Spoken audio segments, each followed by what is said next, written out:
ദൈവം വിശുദ്ധനാണ്. ദൈവം വിശുദ്ധനായിരിക്കുന്നത് കൊണ്ട് ദൈവം സൃഷ്ടിച്ച സൃഷ്ടികളിൽ ഏറ്റവും അനുഗ്രഹിക്കപ്പെട്ട സൃഷ്ടിയാണ്, ദൈവം സ്നേഹിച്ച സൃഷ്ടിയാണ് മനുഷ്യൻ. മനുഷ്യന് ദൈവം ഉണ്ടാക്കിയത് കൂടെ വസിക്കുവാൻ വേണ്ടിയാണ്. നോക്കിക്കേ, പണ്ടൊക്കെ നോക്കിയാൽ അറിയാം, കൂട്ടുകുടുംബത്തിലാണ് നാം ജീവിച്ചത്. അന്ന് നാം ഏറ്റവും കൂടുതൽ അധികമായി അനുഭവിക്കുന്നത് പട്ടിണിയാണ്. എന്ന സ്നേഹം, പരസ്പരമുള്ള സ്നേഹം, അത് വലിയൊരു ആഴമായൊരു സ്നേഹമായിരുന്നു. ഒരുമിച്ച് പാർക്കുന്നു, ഒരുമിച്ച് ഭക്ഷിക്കുന്നു, ഒരുമിച്ച് കളിക്കുന്നു, ഒരുമിച്ച് ജീവിക്കുന്നു. 10 മക്കളുണ്ടെങ്കിൽ അപ്പനും അമ്മയും ചേർത്ത് 12 പേർ എന്തു സന്തോഷത്തോടെയാണ്, വളരെ സന്തോഷത്തോടു കൂടെയാണ് അവർ ജീവിക്കുന്നത്. എന്നാൽ ഇന്ന് നോക്കിക്കേ, 2 കുഞ്ഞുങ്ങൾ ഒരു അപ്പനുമായി ജീവിക്കുന്നതിടത്ത് പോലും സന്തോഷം നമുക്ക് കാണാൻ കഴിയുന്നില്ല. എന്ന് പറഞ്ഞതുപോലെ പല മാതാപിതാക്കളും പറയാറുണ്ട്, അകന്ന് ജീവിച്ചാൽ അധികം സ്നേഹം ലഭിക്കാറുണ്ട്. എന്നാൽ ദൈവം ആഗ്രഹിക്കുന്നത് അകന്ന് ജീവിക്കാനല്ല, നീ അടുത്തു ജീവിക്കണം. ദൈവം നിന്നെ അകന്നു പോകാനല്ല അനുവദിച്ചത്, അടുത്തു ജീവിക്കാൻ. വേദപുസ്തകത്തിൽ അതിനൊരു ഉദാഹരണമാണ്, ഒരു ഉപമ വേദപുസ്തകത്തിൽ പഠിപ്പിക്കുന്നുണ്ട്. അപ്പനെ വിട്ടുപോയ മകൻ, ആ മകൻ മടങ്ങി വരുന്നത് വരെയും അപ്പൻ അവനെ കാത്തിരിക്കുന്ന ഒരു അനുഭവം. എന്തുകൊണ്ടാണ് അകന്നു പോകാൻ കാരണം? അപ്പന്റെ വില എന്തെന്ന്, അപ്പന്റെ സ്നേഹം എന്തെന്ന് അവൻ അറിഞ്ഞുകൂടാ.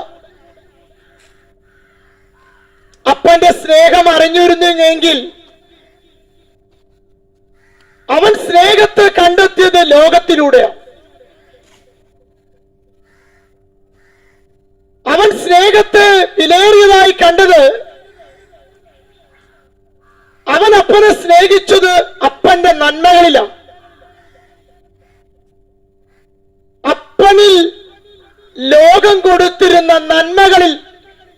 നന്മകളെ കണ്ട്, പണം കണ്ട് അവൻ അപ്പനെ സ്നേഹിച്ചു. ഒരിക്കൽ അപ്പന്റെ അടുത്ത് പറഞ്ഞു, എനിക്ക് വരാണ്ടതെല്ലാം നീ എനിക്ക് തരണം. അത് ലഭിച്ച ഉടനെ അവൻ ലോകത്തിലേക്ക് പോകുകയാണ്. ഓരോ ദിവസം കഴിയുന്തോറും അവന്റെ പാപ സ്വഭാവത്തിലൂടെ, ലോകചിന്തയിലൂടെ അവൻ അപ്പനെ വിട്ട് അകന്നു മാറുകാനാണ് ഇടയാകുന്നത്. അവൻ അകന്നു പോകുന്തോറും ഒരിക്കലും അപ്പന്റെ സ്നേഹത്തിന്റെ അളവ് അവിടെ കുറയുന്നില്ല. അപ്പന്റെ സ്നേഹം അധികമായി കൂടുന്നതായിട്ടാണ് അവിടെ കാണുന്നത്. പ്രിയ കുഞ്ഞെ, അവൻ മടങ്ങി വരുമ്പോൾ മേൽത്തരമായ അങ്കി കൊണ്ട് അവൻ എന്ത് ചെയ്യാം? പൊതിയുകയാണ്. ഒരു യഥാർത്ഥ പിതാവിന്റെ സ്നേഹം എന്തെന്ന് വേദപുസ്തകത്തിലൂടെ ഉപമകളായി കർത്താവ് നമുക്ക് കാണിച്ചു തരികയാണ്. അതിന്റെ കാതലായ മർമ്മം നാം പാപ സ്വഭാവത്തിലൂടെ അകന്നു പോയിട്ടും ഇന്നും നമ്മെ തേടി വരുന്ന ദൈവത്തിന്റെ സ്നേഹം. ഈ ലോകത്തിലെ സ്നേഹബന്ധങ്ങൾ കുഴി വരെ 6 അടി മണ്ണ് വരെ വരത്തുള്ളൂ. എന്നാൽ മരണത്തിനപ്പുറവും സ്നേഹിക്കുന്ന ഒരു ദൈവം. ദൈവം എങ്ങനെയാണ് സ്നേഹിച്ചത്? തന്റെ മാറിലിരുന്ന തന്റെ പുത്രനായ ക്രിസ്തുവിനെ നമുക്ക് വേണ്ടി കൊല്ലുവാൻ വിധിച്ചു.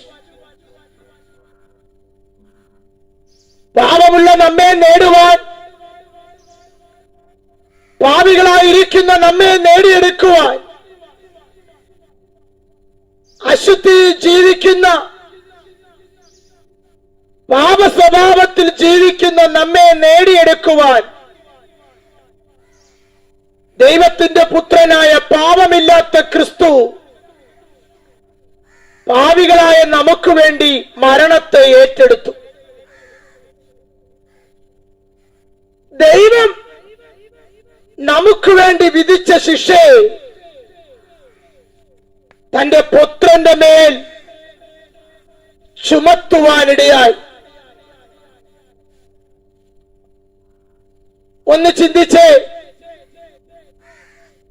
എന്തുകൊണ്ടാണ് ഇങ്ങനെയധികം സ്നേഹിക്കാൻ കാരണം?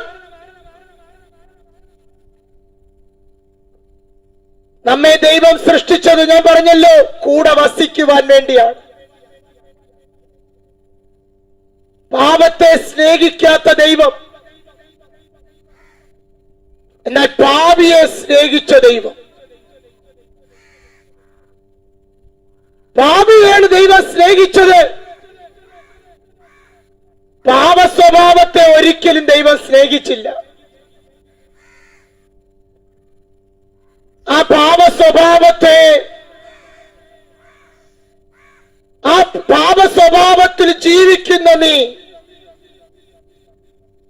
സ്വർഗീയ പിതാവിങ്കിലേക്ക് മടങ്ങിപ്പോകണം. വേദപുസ്തകം പറയുന്നു നീ ദൈവ ഇഷ്ടം ചെയ്യണം, എന്നാൽ വാഗ്ദത്തം നിനക്ക് പ്രാപിക്കാൻ കഴിയും. എന്താണ് ദൈവ ഇഷ്ടം?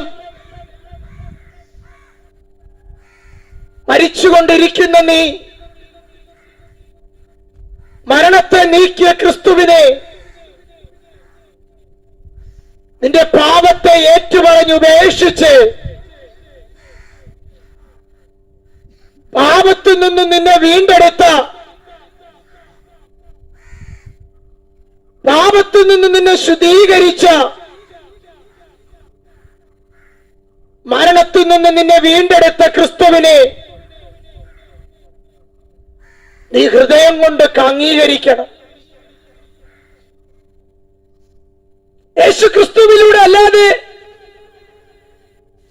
നിന്റെ സ്വഭാവത്തെ ചേഞ്ചാക്കാൻ കഴിയില്ല. യേശു ക്രിസ്തുവിലൂടെ അല്ലാതെ നിന്റെ വീടിനകത്ത് സമാധാനം കടന്നു വരാൻ കഴിയില്ല. നിന്റെ വീടിനകത്ത് സമാധാനം വരണമോ? നിന്റെ ജീവിതത്തിൽ ഒരു പ്രവൃത്തി വെളിപ്പെടണമോ? നിന്നെ വീണ്ടെടുത്ത, നിന്നെ വിലയ്ക്ക് മേടിച്ച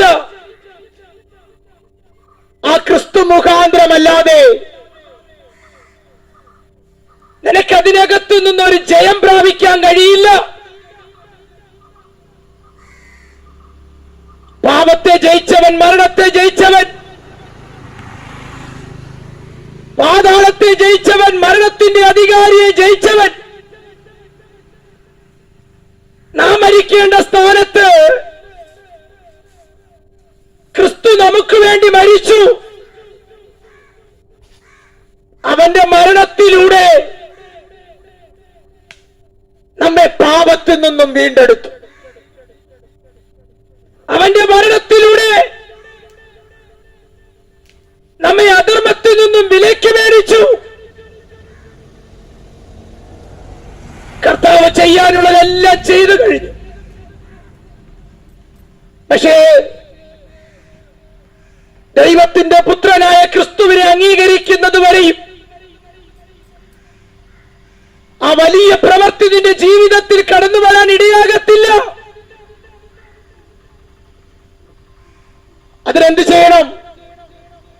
നിന്റെ പാപത്തെ ഏറ്റുപറയണം. നീ മാനസാന്തരപ്പെടണം.